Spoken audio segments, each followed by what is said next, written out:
نحمده ونصلي على رسوله الكريم اما بعد فاعوذ بالله من الشيطان الرجيم بسم الله الرحمن الرحيم رب اشرح لي صدري ويسر لي امري واحلل عقدة من لساني يفقهوا قولي۔ آج کا ٹاپک ہے عزت نفس۔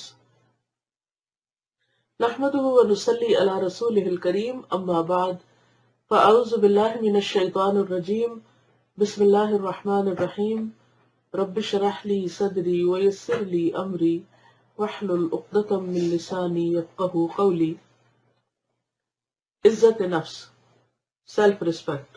عزت نفس اور کبر نفس یعنی ایروگنس میں اتنا کم فرق ہے کہ یہ طے کرنا تقریباً ناممکن ہے کہ کہاں عزت نفس کی حد ختم ہوتی ہے اور کہاں کبر نفس کی حد شروع ہو جاتی، یعنی اپنے آپ کو بڑی چیز سمجھنا، تکبر میں مبتلا ہونا۔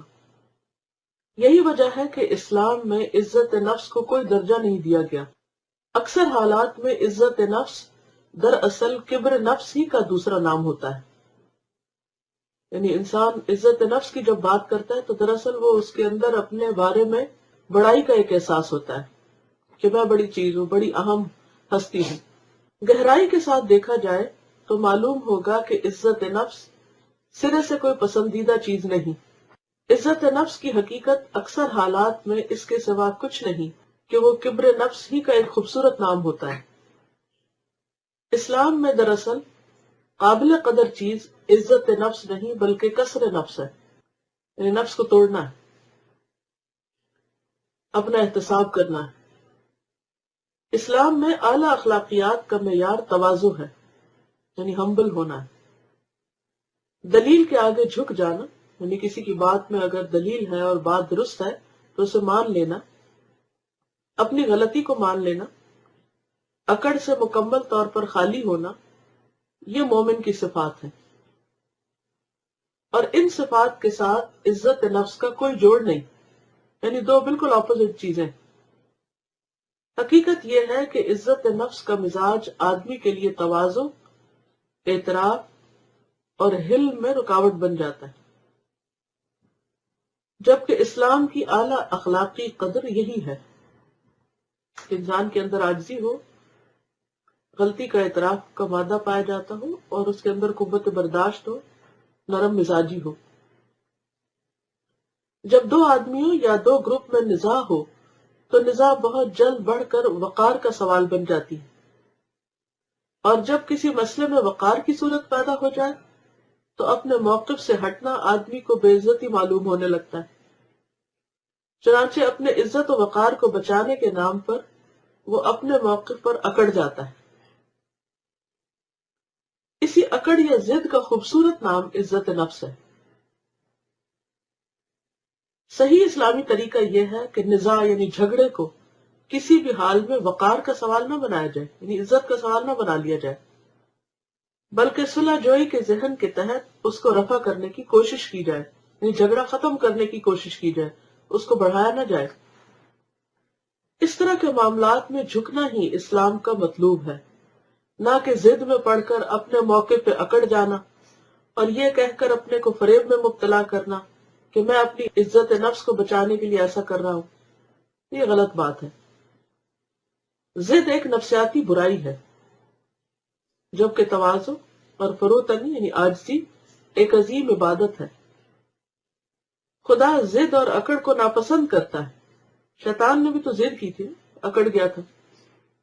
اس کے مقابلے میں تواضع اور فروتنی یعنی عاجزی کو پسند کرتا ہے، اور جو لوگ حقیقی معنوں میں تواضع اور فروتنی کا ثبوت دیں ان کے درجات کو دنیا اور آخرت میں بلند کرتا ہے۔ عزت نفس، اس سے ریلیٹڈ ایک اسٹوڈنٹ کا کمنٹ ہے۔ پیاری استاذہ، السلام علیکم ورحمۃ اللہ وبرکاتہ۔ وعلیکم السلام ورحمۃ اللہ وبرکاتہ۔ لگتا ہے عزت نفس گھر گھر کا ٹاپک ہے۔ جہاں کہیں لوگ مل کر رہتے ہیں وہاں کہیں نہ کہیں انا اور ضد کا مسئلہ آ جاتا ہے، اور بعض اوقات انسان اس سے بہت بڑا نقصان اٹھاتا ہے۔ ہماری بڑی بہن ہمارے ابو کی بہت لاڈلی تھی۔ شادی کے بعد بھی ابو ان کا بہت احترام اور ان سے لاڈ کرتے تھے۔ ایک دفعہ وہ کسی بات پر ابو سے ناراض ہو گئی اور اس بات کو اپنی انا اور ضد کا مسئلہ بنا لیا۔ اسی دوران ہمارے ابو کی طبیعت اچانک خراب رہنے لگی بھائی امریکہ میں تھے، وہ ابو سے ملنے پاکستان آ رہے تھے. ہماری بڑی بہن بھی ہمارے گھر آئی مگر ابو سے ملنے اوپر نہ آئی. ابو کو ڈاکٹر نے سیڑھیاں اترنے سے منع کیا تھا. سب انہیں بار بار بلانے نیچے گئے کہ اوپر آئیں ابو سے ملنے، مگر وہ نہ آئے. پھر ہم ایئرپورٹ بھائی کو لینے گئے. ہماری امی گھر پر ابو کے ساتھ رہی. بھائی کو لے کر خوشی خوشی گھر آئے تو گھر کا منظر بدل چکا تھا. ابو اس دنیا فانی سے کوچ کر چکے تھے. انا للہ و انا الیہ راجعون. بہن کا رو رو کر برا حال تھا کہ میں کیوں اوپر نہ گئی. کوئی دل سے ناراض تھوڑی تھی، بس ذرا ضد آ گئی تھی. یہ سب اللہ کے فیصلے ہیں. میرے بھائی کو اتنی دور سے کندھا دینے پاکستان بھیج دیا اور میری بہن قریب ہوتے ہوئے اتنی دور رہی. وقت بڑا ظالم ہے، ہمیں نہیں پتا کیا ہونے والا ہے. کسی سے ناراض نہیں رہنا چاہیے. ضد اور انا پرستی انسان کو توڑ کر رکھ دیتی ہے اور بعد میں پچھتاوے کے سوا کچھ نہیں ملتا. اللہ سبحانہ تعالیٰ سے دعا ہے کہ ہم سب کو شیطان کی اس شر سے محفوظ رکھے. آمین. آمین. واقعی بہت صحیح بات انہوں نے لکھی ہے، کیونکہ انسان بسا اوقات ایسی ضد کا شکار ہو کر بڑے بڑے نقصان اٹھاتا ہے، اور یہ تو دنیا کے نقصان ہے، اور یہ بھول جاتا ہے کہ اسی حال میں اگر دنیا سے رخصت ہو گیا تو کیا حال ہوگا. کیونکہ 3 دن تک اگر کوئی کسی سے نہیں بولتا اور پھر انسان دنیا سے چلا جاتا ہے تو وہ جنت سے بھی محروم ہو سکتا ہے. تو اسی چیز کا نام عاجزی اور فروتنی ہے کہ انسان دوسرے کو انسان سمجھتے ہوئے اس کی خطا معاف کر کے رجوع کر لے، واپس لوٹ آئے. جی. اور سر یہ 2 اسٹوڈنٹ کے کوشچن ہیں. ایک نے پوچھا ہے کہ کیا خودداری اور عزت نفس ایک ہی چیز ہے؟ مثلا خودداری کی وجہ سے انسان محنت کرتا ہے، کسی سے مانگتا نہیں. پلیز ان کا فرق واضح کریں. خودداری الگ چیز ہے. خودداری کا مطلب یہ ہے کہ انسان خود محنت کرے، یعنی دوسروں کے اوپر بوجھ نہ بنے، دوسروں کے آگے ہاتھ نہ پھیلائے، اپنے آپ کو ذلیل نہ کرے.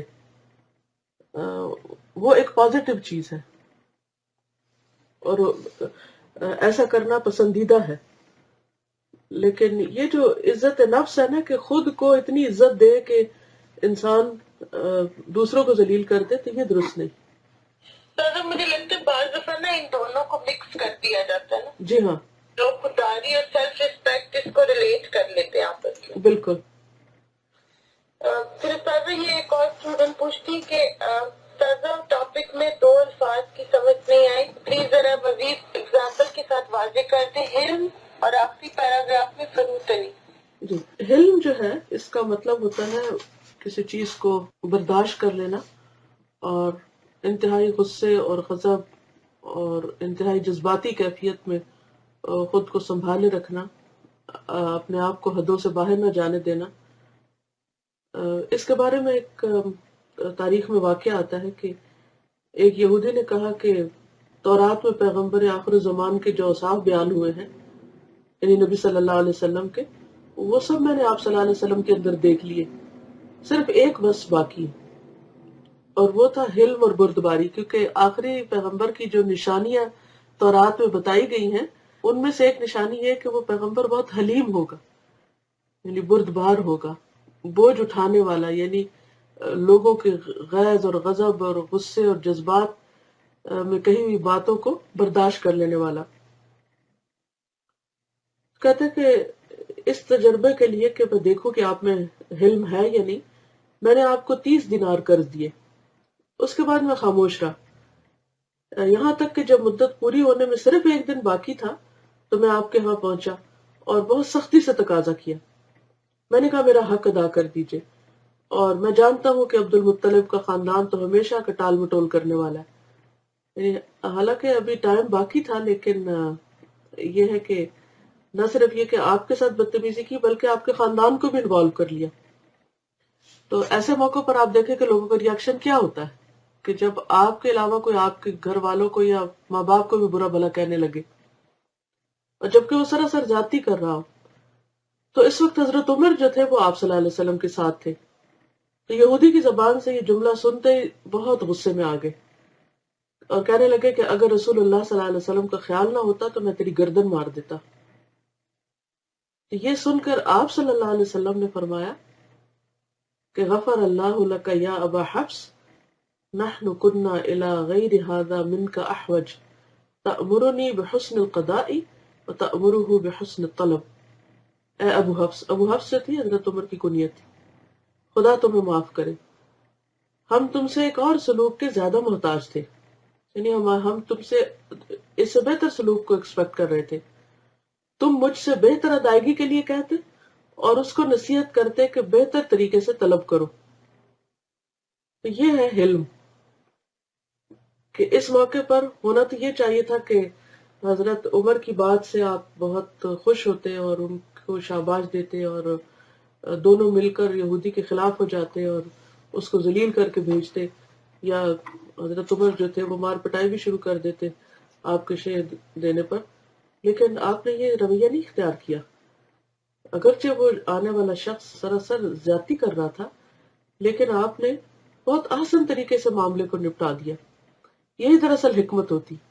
لیکن یہ اس حکمت کا ثبوت وہی دیتا ہے جس کے اندر قوت برداشت ہوتی. بردباری قوت برداشت کا نام ہے، کہ کوئی آپ کے اوپر جب حملہ آور ہو، فزیکلی نہیں ایموشنلی بھی، یا کوئی گالی گلوچ کرا، تو آپ اسے کس حد تک سن کر جوابی کاروائی نہیں کرتے اور غضبناک نہیں ہوتے، اور ٹھنڈے دل سے آپ اسے سن کر پھر بھی وہ کرتے ہیں جو آپ کو بہترین طریقے پہ کرنا چاہیے. تو بعض اوقات ایسا ہوتا ہے کہ لوگ صرف ہمیں ٹیسٹ کر رہے ہوتے ہیں کہ اچھا یہ جو دین کا کام کرنے والے ہیں، یہ جو دین پڑھنے پڑھانے والے ہیں، ان کا مزاج کیسا ہے یا ان کا اخلاق کیسا ہے. اور اگر وہ چھوٹی چھوٹی باتوں پہ اریٹیٹ ہو جائے، چھوٹی چھوٹی باتوں پہ غصے میں آ جائے، ٹانٹ کرنا شروع کر دے، دوسروں کے ساتھ بدتمیزی کرنے لگے، تو یہ پھر اسلامی اخلاق نہیں، یہ کسی داعی کا کردار نہیں ہو سکتا. تو یہی دراصل بہترین تربیت اور بہترین تزکیہ ہے ہمارا، کہ ہم ایسے موقعوں پر اپنے شر کو خیر پہ غالب نہ آنے دیں. یعنی کوشش یہ کریں کہ ہمارے اندر دونوں ہی چیزیں اصل میں، شر بھی ہے اور خیر بھی ہے. فَأَلْهَمَهَا فُجُورَهَا وَتَقْوَاهَا، یہ دونوں اندر ہی ہیں. اب باہر سے جو حالات واقعات ہوتے ہیں وہ ٹریگر کرتے ہیں دونوں کو. بعض چیزیں ایسی ہوتی ہے کہ جو ہمارے تقوی کو ابھار دیتی ہے، اور بعض چیزیں ایسی ہوتی ہیں جس سے ہمارا شر ابھرنے لگتا ہے، اور دونوں ہی امتحان ہوتے ہیں. اس میں کیا قابلیت ہے کہ اگر باہر کا ماحول اچھا اور وہ ہمارے تقوی کو ابھار رہا ہے اور ہم نیک متقی بنے ہوئے تو بہت اچھی بات ہے. لیکن اللہ تعالیٰ صرف اس طریقے سے نہیں ہمارے تقوی کو جج کرتے، وہ ایک اور طریقے سے بھی ہمیں جانچتے ہیں. اور وہ کیا ہے کہ اگر باہر کے حالات ہمارے شر کو ابھار رہے ہو تو ہم پھر ایمانی قوت سے کام لے کر اسے کنٹرول کرنا جانیں، اس کو کنٹرول کریں اور اس کو اوور کم کریں، اور اس موقع پر بھی خیر ہی کی قوت جو ہے ہمارے اندر غالب رہے اور دوسروں کے ساتھ خیر ہی کا معاملہ ہو. تو چلیے پھر ہم اگلا شروع کرتے ہیں. تو اللہ تعالیٰ سے دعا ہے کہ وہ ہمارے اندر وہ صفات پیدا کرے جو اس کو پسند ہو، اور ہمیں ہر اس چیز سے بچائے جو اللہ تعالیٰ کو ناپسند ہو، کیونکہ اسی میں بھلائی ہے جو رب کی پسند ہے. اور کوئی چیز خواہ ہمیں خود کو کتنی بھی پسند ہو، لیکن اگر رب کو پسند نہیں تو اس میں ہماری دنیا اور آخرت کی خیر نہیں، بھلائی نہیں. تو اللہ تعالیٰ ہم سب کو شیطان کے شر اور فتنوں اور وسوسوں سے محفوظ رکھے اور وہی کرنے کی توفیق دے جو اسے راضی کر دے. وآخر دعوانا ان الحمد للہ رب العالمین. سبحانک اللہم وبحمدک، نشہد ان لا الہ الا انت، نستغفرک ونتوب الیک. السلام علیکم ورحمۃ اللہ وبرکاتہ. وعلیکم السلام ورحمۃ اللہ وبرکاتہ. جزاک اللہ خیرا کثیرا. وإياكم.